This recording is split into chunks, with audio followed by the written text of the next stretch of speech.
Happy spring! Today I'll be sharing my top performing plants in the garden, ones that offer a lot of beauty and harvest with the least amount of efforts, plants like leafy greens, herbs, flowers for the pollinators, even the ones you can eat.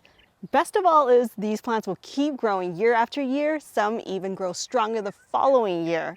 Now these are either perennials or self-seeding, but either way, these definitely made their place in my Zone 10 garden. If you guys live in a cooler zone, no worries because these plants will grow well as annuals as they are easy to grow, very low maintenance. You hear the bees? Let's buzz our way to the first plant. How about some mystic spears? I love the name of this. And look at the bees buzzing. This one's definitely for the pollinators. I love that this perennial is so compact. It blooms most times of the year and the blooms last so long. The plant is just about 18 to 30 inches tall and wide, perfect for my small space. They thrive in part sun to even full sun with regular watering.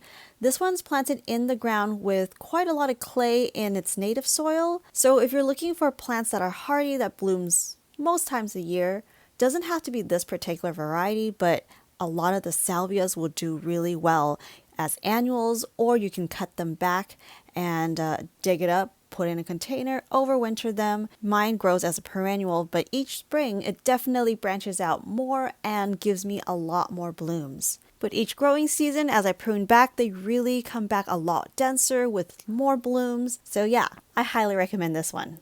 Here's my Greenstalk vertical planter. I love having the options to grow all kinds of just varieties in this planter.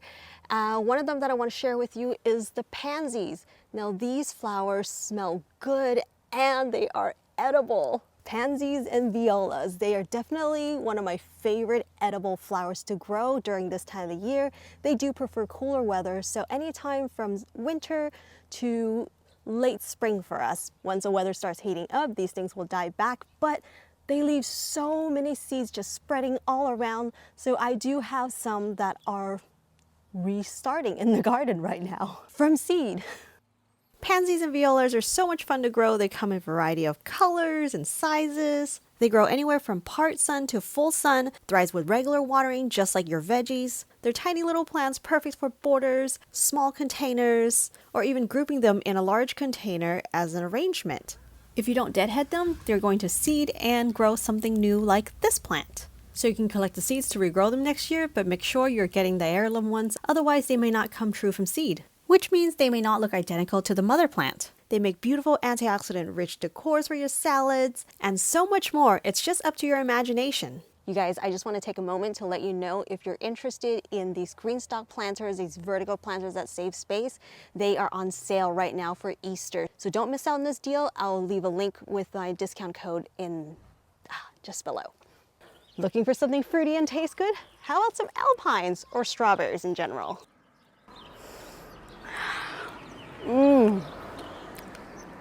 So good. This is called Pineapple Crush. It's my top favorite alpine strawberries. Not just alpines, but those regular strawberries you find at the grocery stores, they can be easily grown at home too. Most commonly, they're propagated through runners, which are those baby plants that shoot out of those stolons and stay connected to the mother plant. And for those alpine tiny strawberries, those plants will multiply and you can separate those plants to transplant.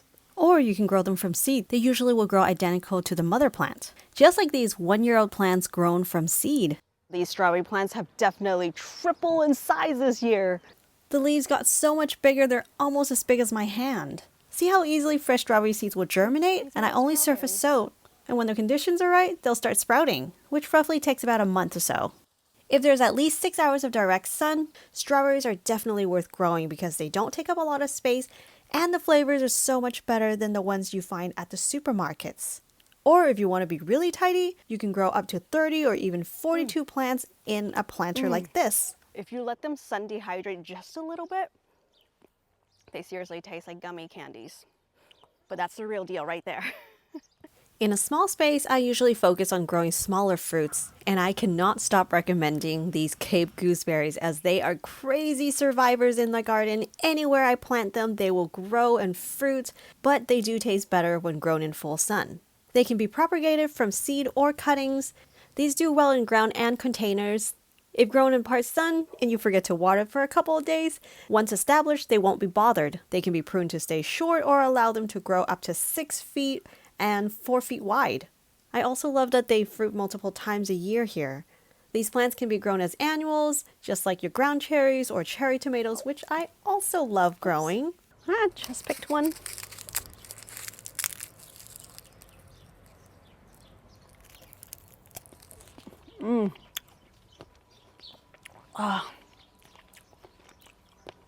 Such a treat.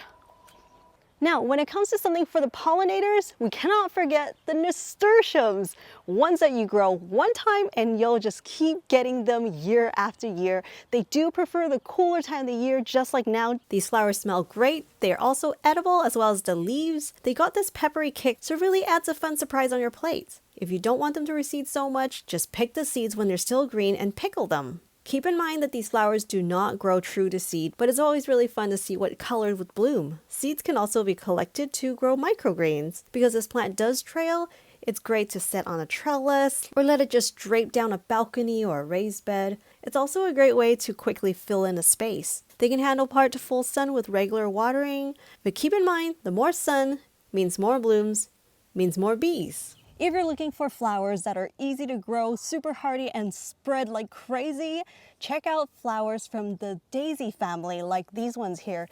I love the color of these, but they come in variety of colors and different, shapes of petals and such.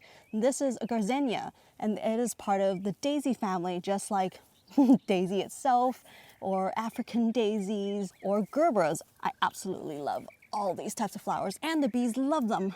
Gardenias or African daisies are great for anywhere with poor soil, or of course your compost. I'm sure they wouldn't mind, but these guys are just so good at thriving. They do require good drainage though, because they're pretty drought tolerant. These are great for large areas or empty sunny spots to help lock in moisture and keep the ground cool, and to invite the bees. These grow in clumps. They'll slowly fill in the space, and if you want to propagate, just split and pull them. You can be careful or rough. They will bounce back. The reason why these flowers are not standing straight is because they're reaching for the sun, since they're growing on ground level. One of my favorite herbs to grow is the celery. Not just that because they taste really great, even in your salads or juicing or as a soup stock. Best of all is they come in a variety of colors. Red, white, pink being my top favorite, and the regular ones, the green ones. And these ones are really great reseeding. Celery grows as an annual. One plant is enough to produce more than enough seeds for you to collect, and most times a good amount will reseed. Like the ones here, they grew voluntarily and I just transplanted them. They really prefer full sun, that's why in this part sun area, they're growing so slow. Water them just as you would with other vegetables you're growing. Aside from celery, I also love chives. The flowers attract pollinators, propagating by splitting the clumps to transplant or to grow from seed. They can handle down to freezing, mulch to protect them, and they'll resprout in spring. This herb grows well in containers, even in hanging baskets. Here's one of my favorite herbs to grow, the Papalo. These ones actually were from last year. It didn't get too cold the past winter, so they didn't die back. The ones that flower and seeded have gone crazy here and actually all over the garden. But this is one of my favorite herbs to grow. This is a Mexican herb. It has, the smell is similar, but actually stronger and a little more citrusy than cilantro. Oh my gosh, there's so many in here.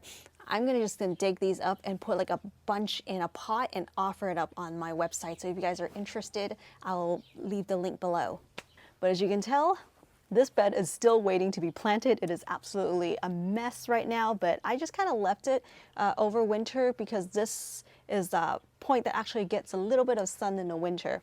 A couple leafy greens that grow here year-round are the Swiss chard and tree collards. I love how vibrant Swiss chards are, and they come in different colors, but the ones that have been reseeding for me are the yellow and white. These plants are so hardy they can handle from part shade to full sun, but to keep them a little longer lasting, I prefer to plant them in part sun, away from the most intense sunlight of the day. These plants will grow from seed. Sometimes after they flower they will reseed, otherwise they do grow year-round here, since the weather doesn't get too cold or too hot long enough to stress the plant. What I noticed about Swiss chard is when they're mature enough, they develop this thick multi-crown bases. It looks like originally there's one plant and now there's three. As for the tree collards, this is the purple variety. It's a staple around here. Definitely more tasty during the cooler season though. Can plant them directly in native soil, which is heavy in clay. They thrive in full sun but will take part sun. Good drainage is key, and they may need some staking since they can get kind of floppy as they're growing tall. The great thing is they can be propagated from seed or cuttings. Finally, this is one of my favorite herbs to grow. Has a little more fruity aroma. I got some beautiful lime-colored pineapple sage right there. This is not any pineapple sage. I love this one because it's got this really bright lime green yellow. Looks like it's glowing. They do best in part to full sun, but in Southern California, the weather is much more dry, so I think they perform best in part sun. They can grow from 3 to 5 feet all around, but you can prune to keep them small. The plant requires regular watering. Once they're established, they can take short periods of drought. Snap a few inches from the stem and you can take these cuttings to root. By mid to late summer, they'll start flowering all the way through winter. They're really attractive to the hummingbirds. I love them in teas, smoothies, juices, even these fruitier salads. They really add a nice tropical touch. If you guys are interested in these plants, I do have certain ones available at my shop. I'll leave a link down below for you guys. Thank you so much, you guys, for your support and for making this far in the video. Let me know in the comments below what kind of plants you're growing right now that come back year after year. I'd love to know. If you enjoyed this video, be sure to like and subscribe to this channel and hit that bell notification button for updates. I'll see you guys in the next one.